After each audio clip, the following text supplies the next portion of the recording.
Hello Internetians, my name is JustKurt and I am your coach of the Philly Soldo. Welcome one and all back again to the APA. Today, on Sunday as opposed to other days, we will be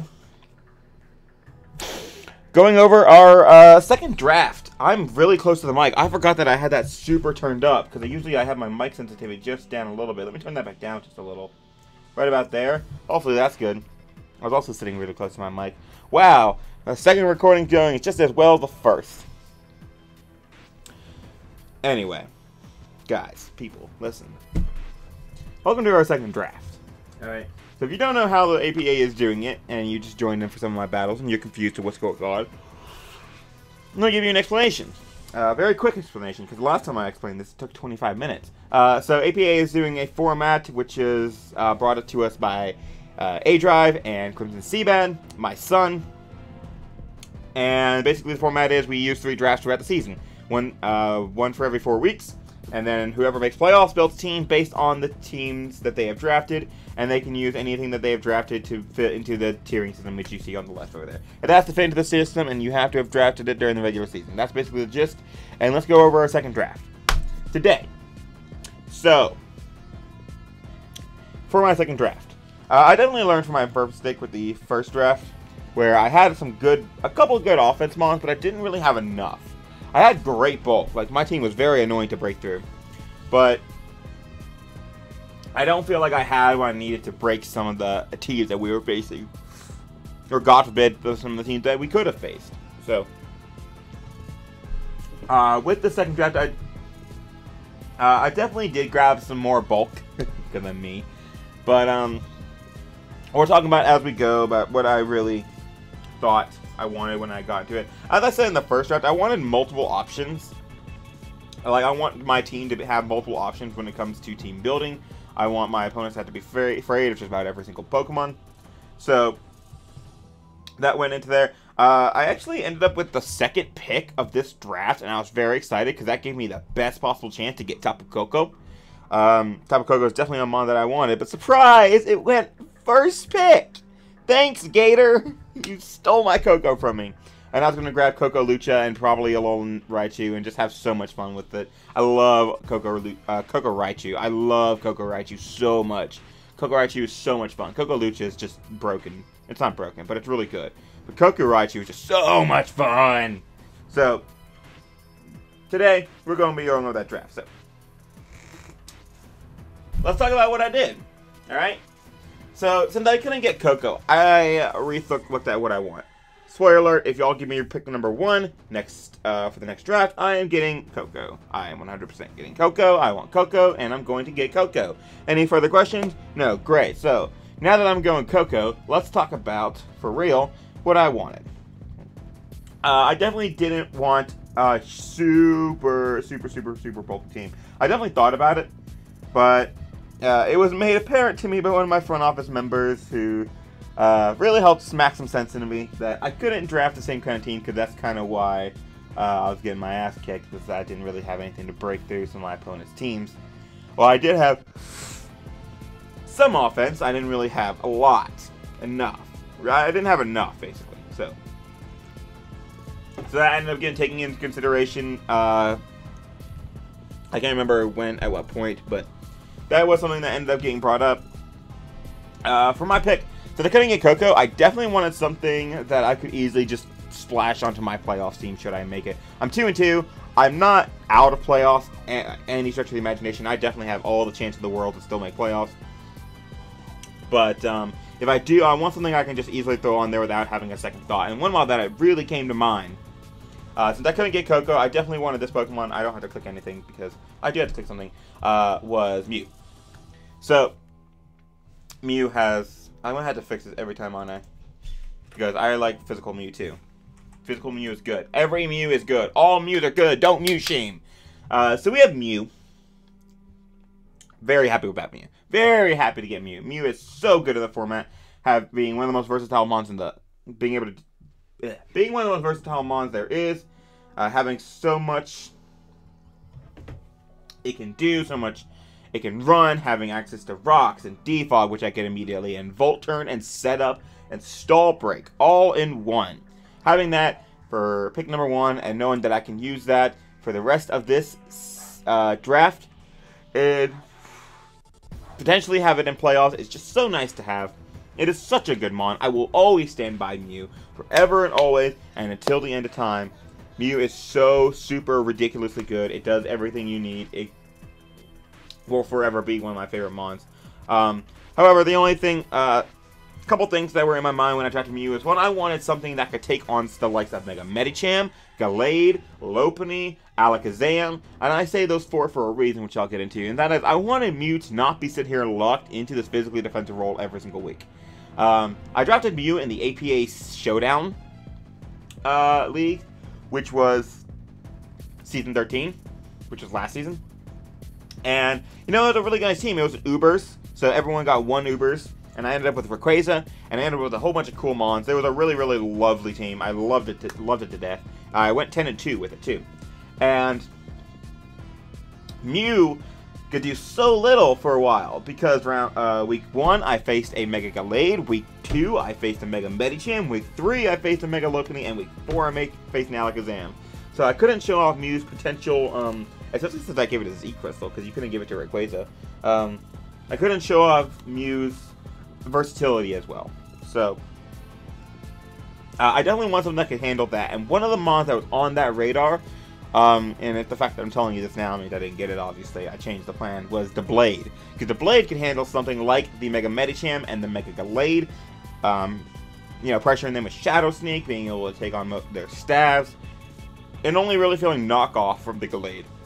Fearing, back to being tired again, wow. But only fearing that Mega Gallade's knockoff, and even still I could take it, even at +2, and just knock it out with Shadow Claw and the Shadow Sneak. So that's something I really wanted, but as it went down and it came back to me, I started thinking about what I wanted. And I definitely wanted this Mega, just because I love this Mega. It is one of my it's one of my favorite Megas to use, just because I think it's so good. I think, like, what it brings to the table is absolutely insane. So, shout out to me for drafting yet another Tough Claws Mega, in Mega Aerodactyl. So Mega Aerodactyl, I definitely did not want this to go early. I did not just want this to be taken away from me, because I know Leo loves it. I know that people understand that it is a very good Mega. Its speed tier is completely ridiculous. Its attack is very good, and with Tough Claws boosting almost every single coverage move it usually goes for, it can just tear through everything. It gets rocks, it gets defog, and its typing combined with its nice natural bulk also lets it be a very good offensive check to a lot of stuff. I remember the last time I drafted this, it was like an offensive check to some not crazy offensive grass types. So it's not like something like a Shaman. I mean, I could offensively check it one time, but like it checked stuff like Virizion. It would check, you know, stuff like Mega Charizard Y, because you'll be faster than it. Its speed, everything it has just makes it very, very good at being this nice offensive check to stuff. It gives it the ability to outpace Scarfers, which is really nice. I believe up to 80. Could I outspeed 85? Ooh. No, I can't outspeed 85. I outspeed like 82 or something. 80s. I outspeed Scarf 80s, which is important. Having that is just so nice. This 150 base speed is just so ridiculous, and I love it to death. But like I said, this also gets Stealth Rock, it gets Defog, it gets Roost, it gets Taunt. So it does have some support options other than just, you know, coming in and clicking Stone Edge and watching everything die and perish. It helps me, like, it also gives me a Pursuit Trapper. One of the things we really wanted was a good thing for trapping Psychic types. Specifically, nothing like Arrow, but like Blade, which would trap some Psychic types because they were threatening it out with the Shadow or the Ghost Stab. And that would be good for giving Mew the potential to run other things other than just, you know, physically bulky, Taunt, Roost, Soft-Boiled, Recover. All 3 of those healing moves, even though it doesn't get Recover. But you get the idea. So I wanted ways to be able to give Mew that breathing room to be its versatility. That's kind of how the team ended up flourishing out. But I wanted Clefable for my round 3. I know that's really selfish of me. It didn't even get to me on the Mega Aero turn. I was going to take it Clefable first. But It didn't make it to me. Sad boys, I cry every time. I did not get Clefable. However, I did get another good fairy type.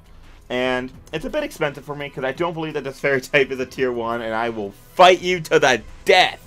I will fight you to the death. In tiered format, it is not a tier 1. It is a tier 2, or in like mid tiers, it's like a tier 1B.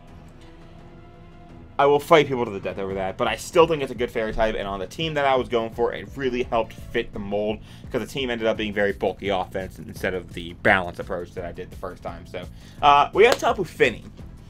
It's not a tier 1A. Fight me! It's a very good Pokemon, though. If it got Recover, I would never not draft it. Like, I would draft it every single league that I'm in for the rest of my life, because it is insane. But Misty Surge is such a great support option. Also helping Mew, and also helping something else that we'll talk about later. But Tapu Fini gives me another Defogger, so that's 3 Defoggers already, and I think that ends up being the last remover that I draft. It is. Wow. So I have these 3 Defoggers right off the bat. 3 very good Defoggers, too. It gives me something that can help me check dragons, which is very nice. It gives me a water resist. It gives me a fire resist. It gives me an ice switch in, so something like a Weavile, which was at the time looking pretty scary, is now a little bit more manageable. But wow, look at Weavile on my team. Do I face Weavile? God, I hope not. Okay, so I still have checks to it, but still. God, help me all. Help me. But Tapu Fini is really nice. It isn't the, biggest heavy hitter of Pokemon, but it definitely isn't as passive as some of its other fellow water types, like Alomomola, or mainly Alomomola that came to mind, because it's not as strong as Vaporeon. But it does have that nice double stab. So instead of just being able to click and Scald, which is worthless on Tapu Fini, it can click stuff like Surf. It can click stuff like Moonblast. It has a nice option in Nature's Madness, being able to cut opponents' HP in half. It has access to Taunt, which is very nice, and it has such nice bulk that it doesn't really need investment in it all the time, so it can run speed. And if there's anything that I like, and people know this about me, I love my fast walls. I love stuff like Tapu Fini. I love stuff like Gliscor. I love stuff like Mew, which, if you're gonna run fat, can outspeed some of the threats that you're worried about and just take care of them. That is super valuable to me. And so I'm glad to have Tapu Fini. So, next one. This is when the draft started, I was kind of not sure what I was going with. And while I was kind of deciding what I should go with next, because I didn't think my round 5 Pokemon was going to be worth drafting round 4. And I wasn't really too sure about the rest of the team anyway, because this is when I started changing my mind about some stuff. Kelly, my good buddy Kelly Under the Radar, suggested that, I think it was Kelly, someone suggested it, but I'm pretty sure it's Kelly, suggested that if I have Misty Terrain, why not run Snorlax? Snorlax being able to, of course, not worry about stuff like Toxic on its curse sets, or burns on its Assault Vest, etc., etc. Being able to avoid the status is very, very nice. Snorlax is a great addition to the team, I feel. It's more fat, which you can see at this point. It's a pretty bulky team. But it gives me another fire resist, which is really good. Sometimes, depending on what I'm running.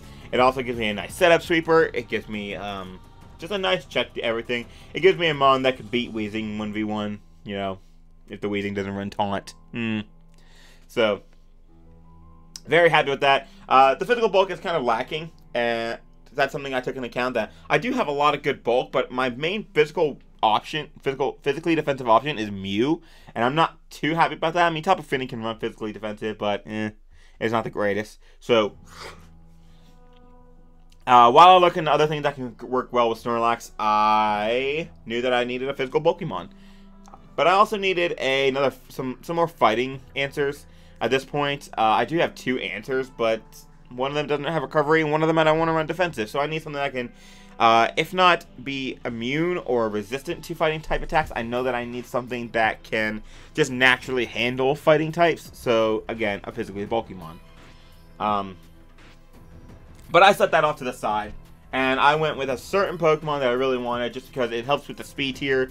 That issue that I can already foresee happening.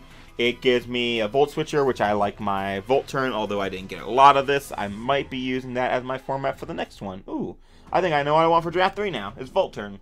But it gives me another Volt Turner, and it gives me an Electric Immunity, which is nice because this team isn't the biggest fan of Electric types. So, for round 5, I drafted Jolteon. Yeah, kind of an early pick, but the way that this draft ended up being, it was very good that I started grabbing some of my value early. I also lost about every single dragon that I wanted to draft, so that was fun. I lost so many dragons because somebody wanted to draft Mono Dragon because Mono Psychic was so fun for him. Thanks, Geo! Love you! Can't wait to fight you! Cheer you back for that. Geo, don't hate me. Now then, so Jolteon, not the most versatile mon in the world, however, what it does very well, and that is coming in and clicking Volt Switch and then clicking Hidden Power Ice on the ground types. Clicking Shadow Ball on the Psychic types, and that's basically all you need to know about Jolteon. It does have some nice little options that I like running sometimes. I know when I had this thing in the Delta Battle League, I ran Screens a couple times, I ran, like Air Balloon, I ran some Baton Pass, I ran Heal Bell, I ran Assault Vest. You know, it gives me a couple nice options. It also gives me Electric Immunity, which is good because I always hate fighting Volturn because it always kicks my ass somehow, even though I know how to beat it because I use it and lose. So, nice speed here too with how the team's kind of fleshing out. Of course, I'm going to fill in some of the other gaps, like the bit of a lower gap in like the 100 to 130, but making my speed tiers not go from 100 to 150 was also very nice. So the next mon that I drafted, I knew that I wanted this mon, and when it came back to me, I knew that it was good at this point that I could just go ahead and take it and not let it get away from me, because at this point I didn't think I was getting a dragon. I don't think I needed a dragon, says everyone in my front office but me. You don't need a dragon. And then there's me just over there in the corner worrying about what dragon I'm going to get. But I definitely wanted this because it does so well, and it was about this time that E-Rob was like, you need to stop drafting so much fat before you end up in the same situation where you don't break any fat. So that didn't really start that idea where we were going to finish off what we get. Didn't really start until after this Pokemon, but it did help. I drafted Virizion. I like Virizion. Gave me a nice Dark Switch in, which I do have one of, but you know that's gonna get whittled down fast because it's Tapu Fini. But it does give me another Dark option. It gives me a Setup Sweeper. It gives me something for that speed tier that I've been talking about. It gives me my Grass type. I like Virizion for breaking down, you know, some of the more annoying mons that can annoy, stuff like Tapu Fini. It also pressures ground types, which is nice for my Jolteon. It also it helps Mew break down a lot of stuff like bulky Psychics, which is also nice. I like the way it fit on the team, really. It gave me another Taunt Mon, which I can never have enough Taunt. I love clicking Taunt because when your opponent can't recover and their plan is ruined, it becomes a big old mess. I say, even though I lost to Wolf because I didn't bring Taunt. He would have beat me anyway, but like I still did not bring Taunt versus Wolf, and I will forever regret that. I am very happy with Virizion. We are very happy with Virizion. Yes, I'm tired. Front office really liked the idea of Virizion. Of course, I'm going to be naming this Artemis for my boy Cody. But it's such a very nice mon to have for setup. For like another, it's nice having another setup sweeper other than just Snorlax and sometimes Mew. So I'm very happy with this. And about this time, this is when E-Rob was like, you need to draft more offense. So I looked at my team. I said, what do I need? And of course, he's saying offense. I said, okay, I'll get offense. I'll get some more offense because you're right. I do need to have some more heavy hitters because at this point, the team looks like it needs to have a boost to be able to break through anything. So I said, give me one more Fatmon because I still need that physical bulk, and I still need another Stealth Rocker because my only rockers right now are Mew and Arrow. And getting this mon is really nice because if I make playoffs, I can actually use this mon to help create that Sand team that I was kind of longing after. So I got Hippo, which gives me that nice physical bulk. It gives me something that can naturally switch on certain fighting types, so long as they're not like ridiculously strong, like Bandit Pheromosa or something, even though that's not real in this league. It gives me a Rocker. It gives me, like I said, Sand for a potential option if I drafted a Sand Sweeper, even though I didn't. It helps support Aerodactyl because it gives Aerodactyl that Spadef boost, so that could help it set up with Home Claws or something. Very nice. Very happy with this. Very nice, not passive wall because of its base 112 attack. It just ridiculously, not really ridiculously strong, but very nice Earthquake, being able to keep it from being walled by everything sometimes. Has nice coverage moves, and the fact that it can use any Z Crystal is kind of nice because if, for those who are unfamiliar, in Yu-Yu it actually does run Z Crystal sometimes. It will sometimes run Rockium, Icium, or FireIam to help it check certain things, like it's a good Scizor check with FireIam, Icium helps it, or Icium or Rockium helps it check Aerodactyl, etc. Nice mon, gets recovery, and super excited to have it. So here I drafted, this is where we're like kind of weighing our options. What could we get? What did we want to get? I think with Hippowdon, I don't remember. No, not with, it wasn't Hippowdon that screwed me up. So with these last 4 mons, we had a couple ideas. And one of these ideas gave me a dragon. Not the best option, but I definitely was leaning towards it. So the option was grab Salamence in tier 1 with my extra 40 points from getting Arrow. That gave me the ability to draft a 3rd tier 1 in Salamence and then grab 3 tier 5s, which I wasn't completely opposed to. We were just trying to like locate that last tier 5. We had 2 really good options that would fit the team. Give me nice offensive mons, give me good setup, etc. I'm not going to tell you what they are, because reasons. Actually, you drafted one of them, but we can't think of that 3rd one. But, wouldn't you freaking know it, guess what happened? Guess who drafted it? Guess who stole another dragon from me? I was so sad. So, we ended up going with a different plan. And this plan, it's really weird. You're going to really think it's weird that I drafted this one mon before the next 3. But let me explain that I wasn't going to, if I did not get this mon, it probably was not getting back to me. Because Gator, who had 2 picks after me, could easily take this mon from me. And then if I let it go after these next 2 and try to draft it as the last mon, it could have been taken by Geo. So, the next mon we drafted was Guzzlord. We were going to draft a lot of offense, and this is a fairly offensive mon, although it can, you know, be seen as a bulky mon because of its ridiculous HP, which is going off the screen right now. And, yeah. So, Dark Dragon, you know, it got that nice Hydreigon typing, but it's slower than dirt. It does everything. So, I like having Guzzlord. It's a nice little niche mon. It's a nice little fire.